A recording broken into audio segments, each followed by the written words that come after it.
Bismillahirrohmanirrohim. Assalamualaikum warahmatullahi wabarakatuh. Segala puji bagi Allah, semoga sholawat tercurahkan kepada Nabi Muhammad SAW, beserta keluarganya, sahabatnya, dan umatnya hingga hari kiamat. Sahabat YM 28 yang dimuliakan Allah.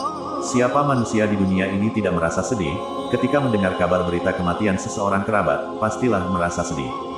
Namun sebagai umat muslim, hendaknya seorang muslim tidak meratapi kematian secara berlebihan. Hal ini karena siksaan dapat menimpa mayit yang diratapi. Menangis, meneteskan air mata adalah perkara yang wajar, karena menunjukkan kasih sayang kita kepada saudara atau kerabat yang meninggal. Tetapi seorang muslim tidak boleh berlebihan menangisi orang yang meninggal. Seorang muslim diajarkan untuk bersabar, ridho, dan menyadari bahwa setiap makhluk sudah ditentukan ajalnya. Akan tetapi, tangisan air mata tersebut tidak boleh diiringi dengan ratapan berupa ucapan-ucapan yang terlarang, atau sumpah serapah yang buruk. Namun, apakah betul mayit akan disiksa karena tangisan keluarganya sepeninggal mereka? Lalu tangisan seperti apa yang membuat mayit disiksa? Simak penjelasannya di video ini sampai selesai. Berikut alasannya. 1. Orang yang meratap bukan termasuk golongan umat Rasulullah. Hal ini disampaikan dalam hadis dari Abdullah bin Mas'ud radhiyallahu anhu. Nabi SAW bersabda, "Bukan dari golongan kami siapa yang nampar pipi, merobek-robek kerah baju, dan menyeru dengan seruan jahiliyah, meratap." Hadis riwayat Bukhari nomor 1294 dan Muslim nomor 103. 2. Mendapatkan pakaian dari api neraka bagi orang yang meratapi mayit. Hal ini diterangkan dalam hadis dari Abu Malik al-Asy'ari radhiyallahu anhu. Nabi SAW bersabda, "Ada 4 perkara khas jahiliyah, yaitu 2 perkara yang masih melekat pada umatku dan mereka belum meninggalkannya. 1. Membanggakan jasa kelebihan atau kehebatan nenek moyang. 2. Mencela nasab garis keturunan. 3. Menisbatkan hujan disebabkan oleh bintang tertentu. Dan 4. Dan nihayah, meratapi mayit." Dan beliau SAW bersabda, "Wanita yang meratapi mayit, jika dia belum bertaubat sebelum ajalnya tiba, maka pada hari kiamat dia akan dibangkitkan dengan memakai kain, baju, yang terbuat dari timah cair dan memakai pakaian dari kudis." Hadis riwayat Muslim nomor 934. 3. Mayit akan disiksa karena diratapi. Sebagaimana diterangkan dalam hadis dari Abdullah bin Umar radhiyallahu anhuma, ia berkata bahwa Rasulullah SAW bersabda, "Sesungguhnya mayit akan disiksa karena tangisan keluarganya padanya." Hadis riwayat Bukhari nomor 1286 dan Muslim nomor 927. Dikuatkan juga dalam hadits lain dari Umar radhiyallahu anhu, Rasulullah SAW bersabda, "Sesungguhnya mayit disiksa karena sebagian tangisan keluarganya padanya."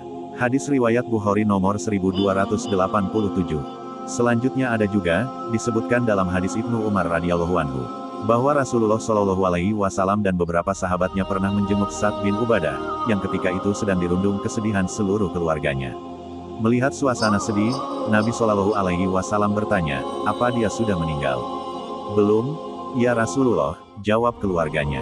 Kemudian Nabi SAW menangis.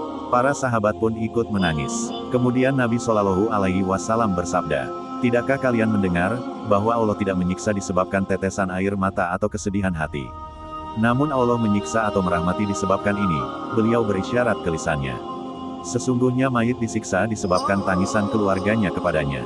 Hadis riwayat Bukhari nomor 1304 dan Muslim nomor 924. Tangisan yang dimaksud dalam hadis tersebut adalah tangisan ratapan yang mengungkapkan tidak terima, dan tidak ridhonya terhadap takdir dan keputusan Allah, sehingga menyebabkan tersiksanya si mayit. Kesimpulannya adalah tangisan kesedihan atas kematian seseorang boleh dilakukan, baik sebelum atau sesudah seseorang itu wafat, selama tangisan tersebut sewajarnya. Yang tidak boleh dalam ajaran Islam adalah tangisan kesedihan yang diekspresikan secara ekstrim atau berlebihan, yaitu meratap, memukul pipi, merobek kantong pakaian, mogok makan, mogok bicara, dan sebagainya. Hikmah dari larangan seseorang untuk meratapi mayit terlalu berlebihan adalah sebagai bentuk pengingat bahwa manusia adalah makhluk yang sangat lemah di hadapan Allah.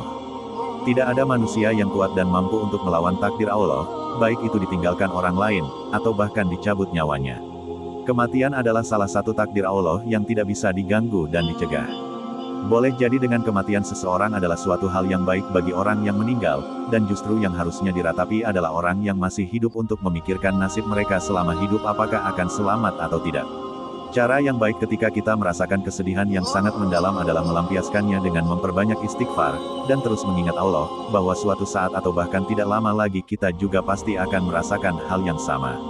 Kemudian doakan orang yang telah wafat dengan doa-doa yang baik untuk mereka dan untuk kita yang masih hidup agar kelak Allah takdirkan kita wafat dalam kondisi yang baik.